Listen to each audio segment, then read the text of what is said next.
اور ویکسین کے اثرات جو ہیں وہ 2 دن میں 3 دن میں 4 دن میں نہیں آتے، اس کو 2 ہفتے درکار ہوتے ہیں، اور اس کے بعد سیکنڈ ڈوز ضروری ہوتی ہے، اور پھر بتایا جاتا کہ اس کے پازیٹیو اثرات کیا ہیں۔ لیکن میرا خیال ہے کہ ہمارے جو عمران خان صاحب کے ساتھی ہیں ان کو ٹویٹ کرنے کی بڑی جلدی ہوتی ہے، اور یہ اطلاع دینے کی بڑی جلدی ہوتی ہے کہ خان صاحب جو ہیں، یہ مجھے یاد ہے جب 2013 میں وہ حادثے کا شکار ہوئے، ہسپتال پہنچے، تو ان کے سارے ساتھی لوگوں کو ڈرا رہے تھے، بتا رہے تھے خان صاحب 6 مہینے کے لیے اب فارغ ہیں اور سال کے لیے وہ سیاست نہیں کر سکیں گے۔ یہ کسی کو احساس نہیں تھا کہ اس کے نتیجے میں ان کی الیکشن مہم بھی متاثر ہو سکتی ہے، ان کے جو دوست احباب ہیں ان کو بھی تکلیف ہو سکتی ہے۔ وہ بس ہر آدمی یہ بتانے کے لیے بےتاب تھا کہ یہ ہمارا رابطہ ہے ڈاکٹروں سے اور ہم یہ سب سے پہلے خبر بریک کر رہے ہیں۔ آج بھی یہی مجھے محسوس ہوا کہ دعاؤں کے ٹویٹ کیے جا رہے ہیں، یہ نہیں کیا جا رہا کہ اس مہم کو اس خبر سے نقصان پہنچ سکتا ہے، اور اس نقصان کا اظہارہ کس طرح ممکن ہے عوام کو جو پہلے ہی ویکسین کے بارے میں عجیب سازی تھیوریز چل رہی ہیں، کرونا کے بارے میں عجیب سازی تھیوری چل رہی ہیں، ان کو ختم کرنے کا یہ موقع تھا۔ لیکن میرا خیال ہے کہ میڈیا مینجمنٹ بہتر نہیں ہوئی۔ بہرحال میں یہ سمجھتا ہوں، اور ڈاکٹر سے جو ہماری بات ہوئی ہے وہ یہ ہے کہ ویکسین، یہ خاص طور پر چائنیز ویکسین سب سے زیادہ مؤثر ہے، اور ہر ایک کو جب باری آئے تو اس کو یہ ویکسین ضرور لگانی چاہیے، کیونکہ کرونا سے بچاؤ ہماری صحت کے لیے، ہمارے خاندان کے لیے بہت ہی ضروری ہے۔ جی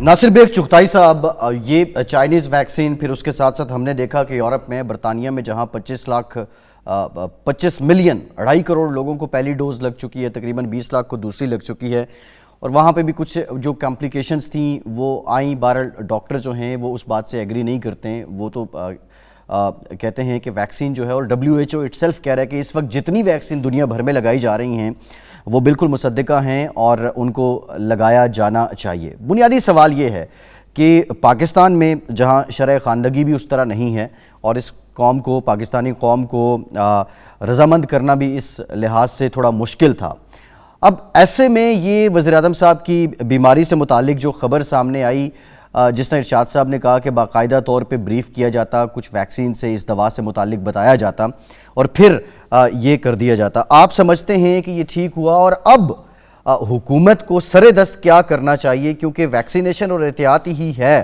ابھی تک جو کورونا سے بچاؤ جس کے ذریعے ممکن ہے؟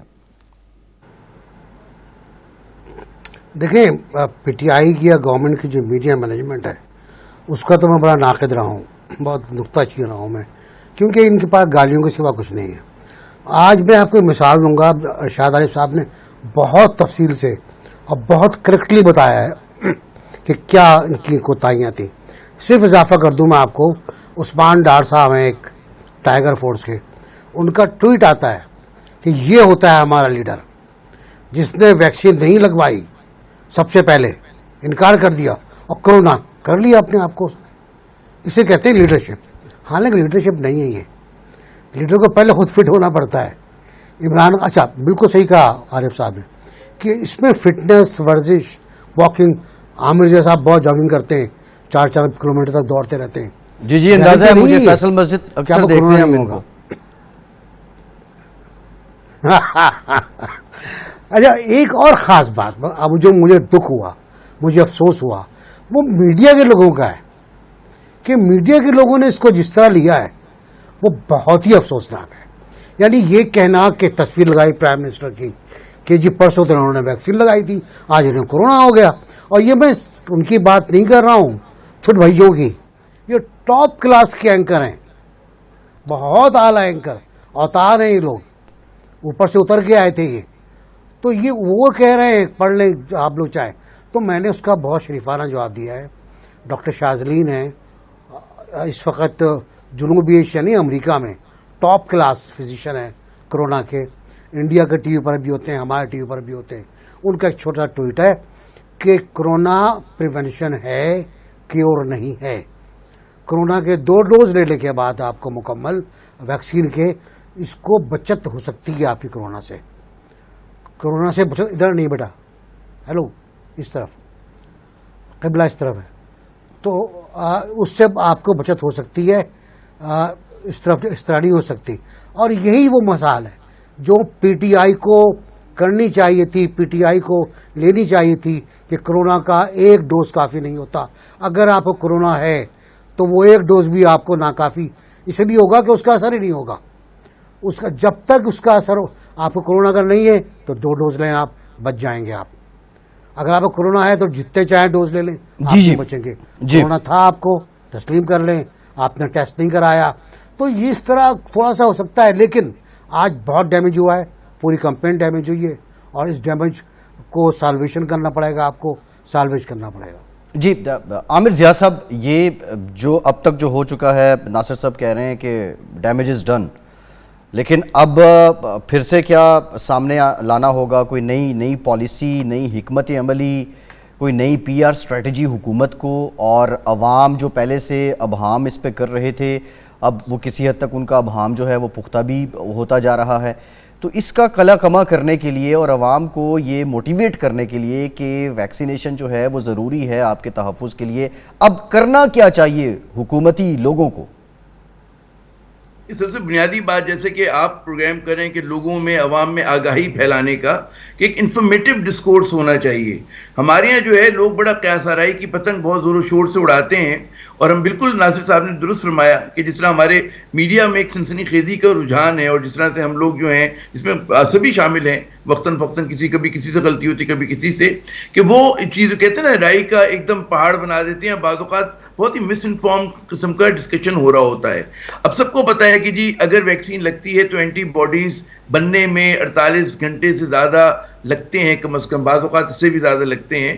ظاہر اس پہ ڈاکٹر زیادہ اچھی بات کریں گے. اگر آپ پہلے سے کرونا سے متاثر ہو چکے ہیں، وائرس سے، تو اس میں آپ کے اندر جو ریزسٹنس ہے وہ زیادہ بہتر ہو جائے گی. تو یہ سب باتیں ہیں جو میرے خیال میں جس طرح سے آپ پروگرام کر رہے ہیں، اس میں اگر ڈاکٹرز کو بلایا جائے، وہ لوگوں میں مزید وضاحت کے ساتھ اس چیز کو ایکسپلین کریں، بتائیں لوگوں کو. ایک تو طریقہ یہ ہے کہ جو میڈیا کی اپنی ذمہ داری ہے، ہماری اور آپ کی. دوسری بات ہے حکومت کس طرح سے پیغام کو اپنے وہ کرتی ہے، پیکج کرتی ہے. اس پہ ہم نے بالکل، اس پہ بات ہو چکی ہے، میرے دونوں سینئر ساتھیوں نے بالکل درست فرمایا کہ حکومت کی طرف سے ان کا جو انفارمیشن ڈپارٹمنٹ ہے، یا جو ان کے اتنے سارے اسپوکس پرسن ہیں، وہ مطلب ہے، وہ ایک انگریزی کا محاورہ ہے کہ جمپنگ ایٹ دا گن، کہ ابھی فائر نہیں ہوتے یہ لوگ دوڑ شروع کر دیتے ہیں، دوڑ لگانا شروع کر دیتے ہیں. تو یہ بار بار کر رہے ہیں. تو ان میں بھی جو رجحان یا مزاج بنا ہوا ہے وہ وہی ہے کہ جو میڈیا میں سنسنی خیزی کا ہے، وہی ہمارے وزراء کی کھیپ میں بھی سنسنی خیزی کا ہے، یا اسپوکس پرسن میں بھی سنسنی خیزی کا ہے. جو باتیں مطلب ہے ہر چیز جو ہے ٹویٹ پہ کرنے کی نہیں ہوتی ہے، وہ باقاعدہ آپ کو ایک پالیسی دینے کی ضرورت ہوتی ہے، پالیسی سٹیٹمنٹ کی ضرورت ہوتی ہے.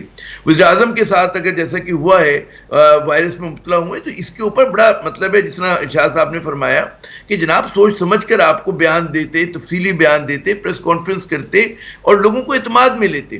تو ہمارے یہاں وہ سب چیزیں نہیں ہوئی. اور صرف یہی ایک مسئلہ نہیں ہے، اب جو بھی قومی اہمیت کے مسائل ہیں اس میں آپ دیکھیے گا کہ اس طرح کا ہمیں ایک رویہ نظر آئے گا.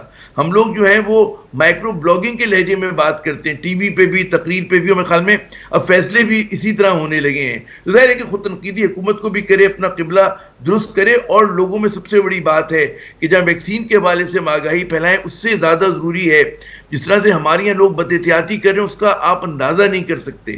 کہ لوگ جو ہے اگر کوئی ماسک پہن کے، نقاب پہن کے سامنے آئے تو بعض لوگ پھلکا اڑاتے ہیں، مذاق اڑاتے ہیں. عمل نہیں ہو رہا ہمارے ہاں. اسی طرح میں دیکھتا ہوں کہ پیسنجر بسز کی اگر آپ بات کریں، کوچز کی بات کریں، دفاتر میں دیکھیں، ہم لوگ سماجی فاصلہ، جسمانی فاصلہ اس طرح سے برقرار نہیں رکھتے. اور لوگ باقاعدہ آپ ہاتھ ملانے سے گریز کریں، وہ ناراض ہو جائیں گے. وہ چاہیں گے کہ ان حالات میں بھی آپ سے گلے ملیں. تو ہمیں اپنے اوپر بھی تنقید کرنی چاہیے. ہر کام حکومت کے کرنے کا نہیں ہے. جی بالکل ٹھیک ہے، بالکل ٹھیک ہے عامر صاحب، بالکل ٹھیک ہے، بالکل ٹھیک ہے. آپ نے پوائنٹ ریز کیا کہ جو ذمہ داری بطور فرد، بطور معاشرہ بنتی ہے اپنی جان بچانے کے لیے، وہ ہمیں ضرور نبھانی چاہیے. لیکن دوسری جانب یہ جو ویکسین ہے، اس کو لے کے 5-7 سوال ہر شہری کے فنگر ٹپس پہ ہیں. وہ یہ پوچھنا چاہتے ہیں اور حکومت کو چاہیے کہ ان سوالوں کے جوابات دے اور ان سوالوں کو ایڈریس کرے تاکہ یہ ویکسین کی جو کیمپین ہے، یہ جو سارا مرحلہ ہے، یہ متاثر نہ ہو سکے. ایک بریک لیتے ہیں اور بریک ذکر کریں گے پی ڈی ایم کا شگاف کیا پر ہوگا، اور اگر ہوگا تو کیسے.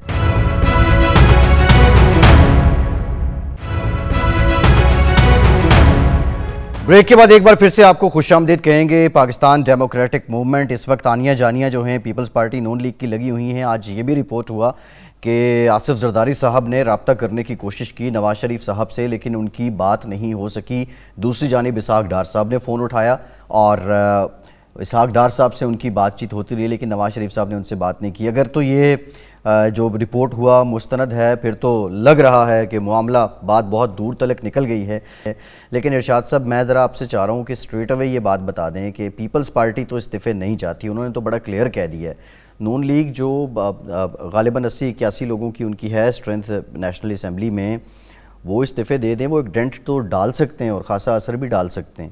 تو نون لیگ والے استعفے کیوں نہیں دینا چاہتے؟ میری جو انڈرسٹینڈنگ ہے، جو میں سمجھ سکا ہوں اب تک کی پالیسی سے، استعفے دینا کوئی بھی نہیں چاہتا، اور وہ ایک دوسرے کے جو کندھے پر رکھ کے بندوق چلانا چاہتے ہیں. مثلاً اگر مولانا فضل الرحمان صاحب اور میاں نواز شریف صاحب اور مریم نواز صاحبہ اگر سیریس ہیں استعفے دینے میں، جب بھی آپ نے کوئی کام کرنا ہوتا ہے کسی اصول کے تحت، کسی جمہوری اصول کے تحت، آپ سمجھتے ہیں کہ 18 کے الیکشن غلط تھے، آپ سمجھتے ہیں کہ استعفے دے کر ہم موجودہ حکومت کو گھر بھیج سکتے ہیں، تو آپ دے دیں. آپ پیپلز پارٹی کا انتظار کیوں کر رہے ہیں؟ اس کا مطلب یہ ہے کہ پیپلز پارٹی میں یا آصف زرداری میں یہ اخلاقی جرت ہے کہ وہ کسی کو استعمال کیے بغیر وہ کہتا ہے بھئی ہم تو استعفے نہیں دیں گے. آپ استعفے نہیں دینا چاہتے، لیکن مورد الزام آصف زرداری کو یا پیپلز پارٹی کو ٹھہرانا چاہتے ہیں. ورنہ یہ کون سا ہے کہ کہیں یہ لکھا ہوا ہے کہ آپ جمہوری جدوجہد اس وقت کریں گے یا آپ کے جو آپشنز ہیں وہ اس وقت استعمال کریں گے جب فلاں پارٹی اس کے لیے تیار ہوگی. اس کا اس بات سے پیپلز پارٹی سے جب آپ نے پی ڈی ایم بنائی تھی، اس نے تو پہلے دن یہ کہہ دیا تھا کہ یہ لاسٹ آپشن ہوگی، ہم پہلے یہ آپشن استعمال کریں گے، اور آپ قائل ہو گئے. اس نے آپ کو قائل کر لیا کہ جناب والا جلسے جلوس ہوں گے، پھر اس کے بعد ہم عدم اعتماد لائیں گے، ہم اسی لیے آپ الیکشن میں چلے گئے. اب بھی آپ ضمنی الیکشن میں جن اسمبلیوں سے آپ مستعفی ہونا چاہتے ہیں، جن اسمبلیوں کو آپ سلیکٹڈ کہتے ہیں یا ناجائز کہتے ہیں، انہی کے آپ ضمنی انتخابات میں بھی حصہ لے رہے ہیں. تو میرا اپنا خیال یہ ہے کہ پیپلز پارٹی بہانہ ہے. بیسیکلی کوئی بھی جماعت، خاص طور پر یہ دونوں جماعتیں استعفے دینا ہے، اس کی وجہ یہ ہے کیونکہ ان کے ارکان اسمبلی تیار نہیں ہیں، ارکان سینٹ تیار نہیں ہیں. یہ ان کے اندر دھڑے بندی موجود ہے. یعنی مسلم لیگ نون کی دھڑے بندی تو سامنے آ گئی جب حمزہ شہباز شریف صاحب اور جناب شہباز شریف صاحب پچھلے ایک ہفتے سے خاموش ہیں اس ایشو پر، نہ استعفوں کے ایشو پر کوئی بات کر رہے ہیں. صدر تو اس وقت پارٹی کے شہباز شریف صاحب ہیں. جی پنجاب کے صدر جو ہیں وہ تو حمزہ شہباز صاحب ہیں اور پارلیمان لیڈر بھی وہی ہیں. نہ وہ استعفوں کے معاملے پر کوئی بات کر رہے ہیں، نہ سینٹ کے الیکشن پر ان کا بیان ہمارے سامنے آیا ہے. تو اس کے بعد پارٹی کی نائب صدر جو ہے اس کو یہ اختیار کیسے مل گیا کہ وہ صرف بات کرتے رہیں، اور وہ بھی بات کرتے رہیں. آپ اپنے استعفے جو ہیں آپ دیں، اس کا نتیجہ جو بھی نکلے. نہیں ارشاد صاحب، یہ جو آپ ذکر کر رہے ہیں یہ تو جمہوری پارٹیوں میں ہوتا ہے، صدر نائب صدر تنظیم کو فالو کیا جاتا ہے. یہاں پہ کون سا پھر آپ جمہوریت کی بات کرتے ہیں. اگر آپ جمہوری پارٹی نہیں ہیں، آپ کا کوئی جمہوری اصول نہیں ہے، آپ کسی اصول کے تحت فیصلہ نہیں کرتے بلکہ منفیت کے تحت اور یہ سوچ کر کہ فلاں کیا کرے گا، یہ جو مشروط کیا جاتا ہے اس کے اندر جب بھی آپ کسی معاملے کو مشروط کرتے ہیں تو اس کے مطلب یہ ہوتا ہے کہ آپ ذہنی طور پر ڈیوائیڈڈ ہیں، آپ نفسیاتی طور پر ڈیوائیڈڈ ہیں. ناصر صاحب سے ارشاد نہ قوت فیصلہ ہے اور نہ ہی آپ وہ کچھ کرنا چاہتے جس کا آپ اظہار کر رہے ہیں. تو میرا تو خیال ہے کہ دونوں پارٹیوں کا موقف وہی ہے، لیکن وہ کندھا جو ہے زرداری صاحب کا پیپلز پارٹی کا استعمال کرنا چاہتے ہیں. اگر وہ دے دیں تو آپ دے دیں گے تو پھر تو آپ نے ان کی پالیسی کے تحت استعفیٰ دیا، اپنی پالیسی ٹھیک ہے. ناصر صاحب، یہ استعفوں والا جو سلسلہ ہے، کیا یہ حکمت کے تحت جس طرح ارشاد صاحب کہہ رہے ہیں کہ زرداری صاحب کو استعمال کرنے کے لیے نون لیگ بضد ہے، یا یہ سمجھتے ہیں کہ یہ بہت ناگزیر ہے، یہ سب جو ہے وہ اونچ نیچ کر دی جائے اور تبھی جا کے ہمارے مقاصد حل ہوں گے؟ دیکھیے، پہلی بات تو یہ کہ نون لیگ اتنی میچور پارٹی نہیں ہے کہ وہ آصف زرداری کو استعمال کر سکے، اور وہ استعمال نہیں ہوئے. انہوں نے پہلے روز سے عامر جی اور ہم پروگرام کرتے رہے ساتھ ساتھ، اور میرے خیال ہے اس زمانے سے ہی طے تھا کہ پیپلز پارٹی استعفے نہیں دے گی، کسی قیمت پہ نہیں دے گی. ان کی جو فلاسفی ہے وہ یہ ہے کہ بھائی پارلیمنٹ میں رہو، مار کھاتے رہو اور ڈرتے رہو اور لڑتے بھی رہو, کچھ کر سکتے ہو فائدہ اٹھا لو. یہ ان کی فلاسفی ہے. جہاں تک نون کا تعلق ہے, مجھ میں بالکل نہیں آ رہا کہ جب عثمان بزدار کے خلاف تحریک دعوت جماعت کی بات کی پیپلز پارٹی نے, تو یہ کیوں پیچھے ہٹ گئے؟ ایسی کیا وجہ تھی پیچھے ہٹ گئے؟ اس کی وجہ یہ تھی کہ وہ ڈر یہ رہے تھے کہ عثمان بزدار کی جگہ کوئی طاقتور چیف منسٹر آ گیا دوسرا, پرویز الہی وغیرہ, تو کام تمام ہو جائے گا. وہ جو ایک ہمارا حویلہ بنا ہوا ہے, شہباز شریف نے بہت کام کیا, واقعی بہت کام کیا, وی شوڈ ایڈمٹ. تو وہ پرویز الہی نے بہت کام کیا اپنے دور میں. ارشاد عارف صاحب بتائیں گے یہ بات کہ اس نے بہت کام کیا, تو بہت طاقتور بندہ ہے وہ. تو ایک تو یہ, دوسرا یہ کہ اگر مولانا حالات کو خراب نہ کریں تو پی ڈی ایم قائم رہے گی. دیکھیں جو ابھی بات کی استعفوں والی, میں نے پورا وہ دیکھا ہے, وہ آخری پوائنٹ ہے. جب باقی تو 9 پوائنٹ تو چھوٹے چھوٹے سے ہیں, لانگ مارچ کریں گے, دھرنا دیں گے, عوامی رائے منظم کریں گے, یہ بہت تفصیلی ہے. اس میں یہ ہے کہ لانگ مارچ اور فلاں فلاں کے بعد ہماری پارٹیاں استعفے دینے پر بھی, آپشن پر بھی غور کر سکتی ہیں. اب یہ مسئلہ غور کا آ گیا, اب وہ غور کر رہے ہیں, نہیں وہ نہیں دینا چاہ رہے استعفے, آپ کر لیں جو کرنا ہے. پی ڈی ایم کا جو رول ہے وہ یہ ہے کہ اتفاق رائے سے فیصلہ ہوگا. میرا خیال ہے بالکل صحیح بات ہے کہ مسلم لیگ نون بھی کے پاس استعفے نہیں ہیں اپنے پارٹی اراکین کے. پیپلز پارٹی استعفے دے رہا نہیں چاہتی.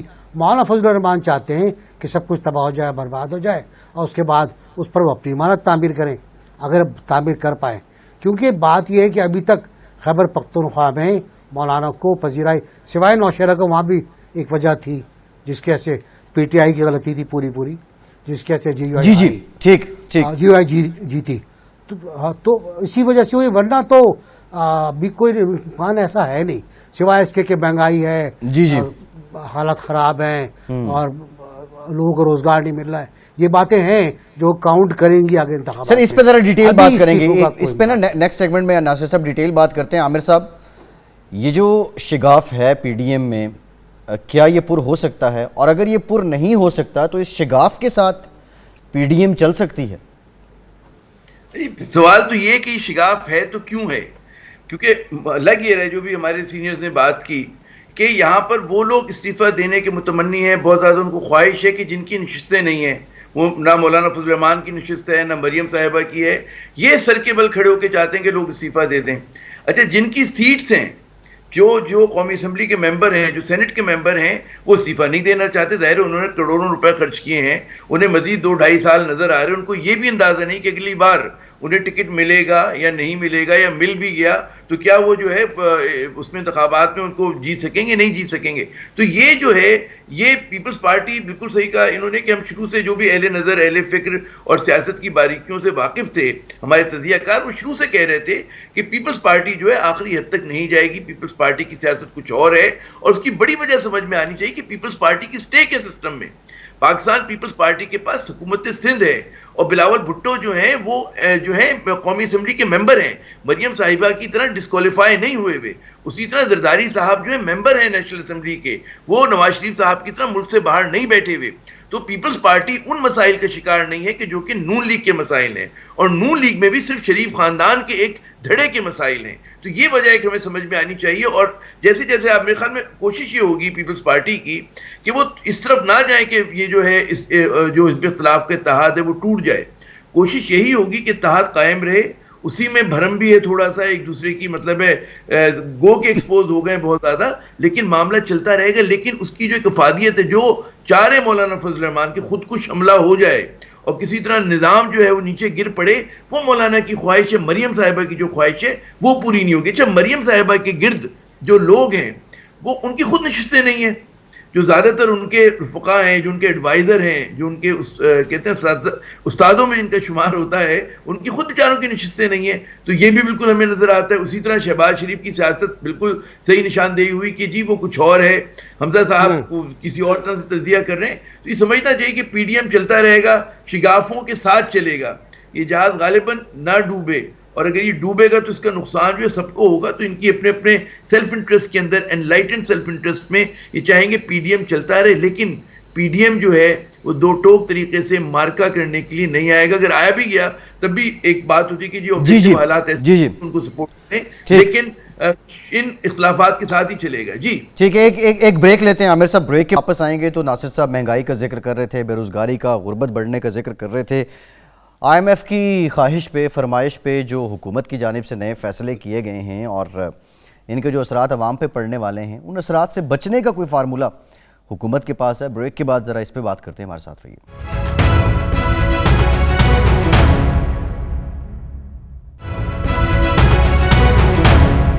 بریک کے بعد ایک بار پھر سے آپ کو خوش آمدید کہیں گے.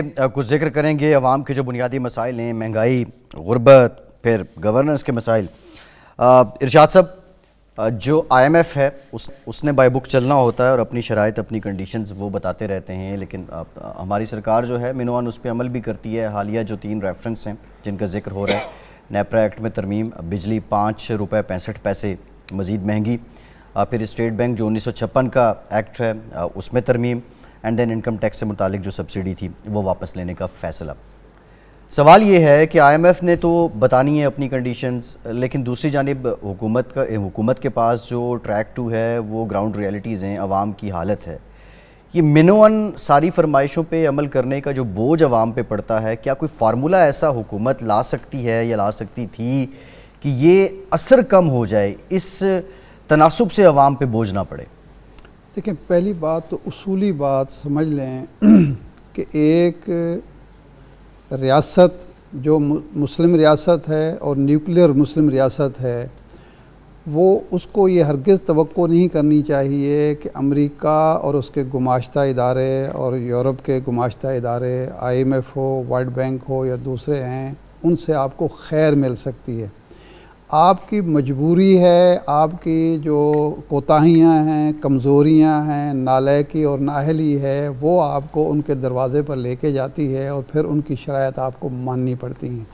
اس کا علاج یہ ہرگز نہیں ہے کہ آپ ان کی شرائط بھی مانیں اور پھر اس میں سے عوام کی فلاح بہبود کے راستے بھی تلاش کریں. آپ کو اپنے پیروں پر کھڑا ہونا ہوگا, خود انحصاری, خود کفالت کا راستہ اختیار کرنا ہوگا, کچھ عوام کو قربانی دینی ہوگی, کچھ حکمرانوں کو اچھی پلاننگ کرنی ہوگی, اور اس کے بعد ہی آپ ریلیف عوام کو, اپنے عوام کو دے سکتے ہیں. یہ تو ایک اصولی بنیادی بات ہے. اب آئی ایم ایف آپ کی مجبوری ہے, آپ کی معیشت تباہ ہو گئی, آپ آئی ایم ایف کے پاس چلے گئے, اب ان کی جو شرائط ہیں آپ کو پوری کرنی پڑے گی. لیکن ماضی کا ہمارا تجربہ یہ ہے کہ ہماری جو ریاست ہے, ریاست کے ادارے ہیں, جو حکومت جیسی تیسی بھی ہو, کوئی نہ کوئی وہ راستہ نکالتی ہے. میں ایک مثال دوں گا. یہ ہمیشہ ہمارے ہاں دباؤ رہا ہے کہ جی اسٹیٹ بینک کو مکمل آزادی اور خود مختاری دے دی جائے, لیکن کیا کوئی ملک, انگلینڈ ہو یا امریکہ ہو, اپنے بینک کو, بینک آف انگلینڈ کو یا بینک آف امریکہ کو ایسی خود مختاری دے سکتا ہے جس میں اس کی جو خود مختاری ہے, اس ملک کی ساورنٹی جو ہے, اس پر کمپرومائز کیا جائے؟ ہم سے لیکن یہ تقاضا کیا جاتا ہے کہ جی آپ اس کا سربراہ بھی ایسا مقرر کریں جو حکومت پاکستان کو جواب دہ ہی نہ ہو اور جو مرضی کرتا رہے. پھر خود اسٹیٹ بینک کا جو اصل وظیفہ کیا ہے, فرض کیا ہے, کیا اس کا ریگولیٹری فرض ہے یا صرف یہ ہے کہ جی جو باہر سے شرائط مسلط ہوں ان کو وہ ان پر میرے خیال ہے مہنگائی کا خاتمہ جو ہے آپ کو اپنے وسائل بڑھا کر کرنا پڑے گا. ان کی شرائط پوری کرتے چلے جائیں گے تو آپ کی مہنگائی میں بھی اضافہ ہوگا, بے روزگاری میں بھی اضافہ ہوگا, اور آرڈر بھی. ٹھیک ہے, ٹائم کم ہے. ناصر صاحب یہ بتا دیں, آئی ایم ایف کی شرائط مانی بھی جا رہی ہیں اور یہ مان بھی لی جائیں اور عوام کو ریلیف کا بھی کوئی راستہ نکل آئے, از اٹ پاسبل؟ ٹائم تو بہت کم رہے گی آپ کے پاس. عامر جاز صاحب کو بولنا ہے 80 اشیاء پر ٹیکس ایگزمپشنز ختم کی جا رہی ہے. اس کا مطلب ہے براہ راست عوام کے سر پر وار کیا جا رہا ہے, براہ راست. شبر زیدی صاحب کا ٹویٹ پہ پڑھ کر سناتا ہوں آپ کو, وہ مایوس ہو چکے ہیں صورتحال سے. شبر زیدی کو پرائم منسٹر ڈیفینڈ نہیں کر سکے, اب وہ بھاگ کے کراچی آ گئے. ان کا کہنا یہ اب ہمیں ایک نیا سوشل کانٹیکٹ کرنا ہوگا, سب کچھ ناکام ہو گیا. اس پوری صورت کو نام لیے بغیر آئی ایم ایف کا انہوں نے کہا ہے. اور میرا خیال یہ ہے کہ ہم نے $500 ملین کے بدلے یہ شرائط منظور کر کے اپنے ہاتھ پہ رسک پاٹ لیے. جی عامر صاحب, still is there any hope? Very quickly جی امید بالکل نہیں ہے. اس کی وجہ ہے دیکھیے آئی ایم ایف کا جو پروگرام ہوتا ہے وہ گروتھ کو اسٹائفل کرتا ہے, گروتھ کو سلو کرتا ہے. آپ دیکھیں جب معطل ہوا آپ کا پروگرام آئی ایم ایف کا تو پاکستان کی معاشی نمو بڑھنے لگی, ہماری معیشت کا پہیہ چلنے لگا. تو یہ جو آپ جو پاکستان کے ہوم گرون اکانومسٹ ہیں وہ کیوں مخالفت کرتے ہیں آئی ایم ایف پروگرام کی؟ وہ اسی لیے کرتے ہیں کہ آئی ایم ایف کا جو نسخہ ہے وہ ہر ملک کے لیے ایک جیسا ہوتا ہے. افریقہ ہو, لاطینی امریکہ ہو, ایشیا ہو, پاکستان ہو, ہر جگہ پہ وہ ایک نسخہ ایک وہ جو ہے فارمولا اپلائی کرتے ہیں. اور ظاہر ہے کہ ہر ملک کے اپنے آبجیکٹیو حالات ہوتے ہیں جو کہ مختلف ہوتے ہیں دوسرے ملک سے. تو آئی ایم ایف بالکل صحیح کہا کہ جی $500 ملین کے لیے آپ نے وہ کام کرنے جا رہے ہیں کہ جس کی ضرورت نہیں تھی. ہم اگر اپنے مطلب ہے پی ٹی آئی سے توقع یہ تھی کہ کوئی انوویٹو تھنکنگ لے کر آئے گا, اپنے سولوشن لے کر آئے گا. آئی ایم ایف کے تو ہمارے اوپر پتہ نہیں کتنے پروگرام آئے اور آگے چلے گئے, ہماری صحت اچھی نہیں ہوئی. نون لیگ کہتی تھی جی آئی ایم ایف کا پروگرام بڑی کامیابی کے ساتھ ہم نے عمل درآمد کر دیا, تو پھر ہم دوبارہ بیمار کیوں ہو گئے؟ یہ بڑے بنیادی سوالات ہیں. اسی طرح very quickly state bank of Pakistan کی جو اٹانومی کی بات ہو رہی ہے یہ بھی ایک طرح کا پاکستانی معیشت کو تباہ کرنے کا ایک سٹیپ ہے. آپ بیرون ملک سے ہمارا سیکورٹی ایڈوائزر آتا ہے, بیرون ملک سے ہمارا جو ہے گورنر اسٹیٹ بینک آتا ہے, تو اس طرح سے ملک جو ہے وہ نہیں چلا کرتے. آپ جو ہے اپنی سوورینٹی کو, اپنے اقتدار اعلیٰ کو جو ہے وہ باہر کے اداروں کے ہاتھوں گروی نہیں رکھ سکتے, نہ رکھنا چاہیے. میرے خیال میں اس پہ پولیٹیکل پارٹیز کو بولنا چاہیے, اس پہ اپوزیشن کو بات کرنی چاہیے, اور میڈیا کو بھی, کیونکہ ہمارے یہاں جو پوری ڈیبیٹ ہے اس میں ان طرح کے جو ایشوز ہیں جو کہ ہماری زندگی اور موت کا جو سوال ہے اس پہ ہم بالکل بات نہیں کرتے.